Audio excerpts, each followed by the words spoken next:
పాల్గొన్నటువంటి ప్రతి ఒక్కరికి, మహిళలకైతే ఏమి, వైఎస్ఆర్సీపీ కార్యకర్తలు, నాయకులు, ప్రజలు అందరికీ ధన్యవాదాలు తెలియజేసుకుంటున్నానండి.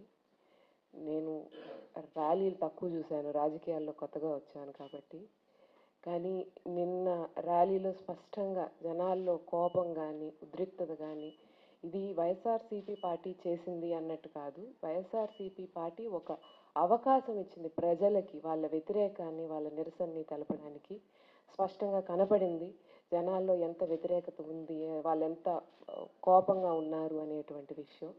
కాబట్టి ఈరోజు ఈ ర్యాలీ ఒక నిదర్శనం, గవర్నమెంట్ పూర్తిగా ఫెయిల్ అయింది అని చెప్పి.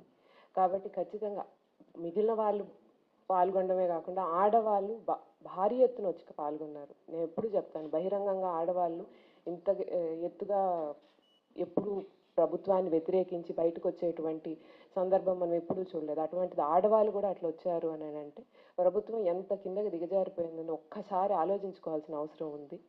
ఖచ్చితంగా గవర్నర్ గారి దగ్గరికి ఈ లెటర్లు చేర్చిన తర్వాత ఆయన రాజ్యాంగం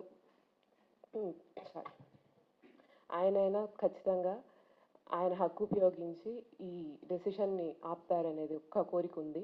ఎందుకంటే ప్రభుత్వం అయితే ప్రజల గురించి ఆలోచించేటువంటి అవకాశం కూడా కనిపించట్లేదు.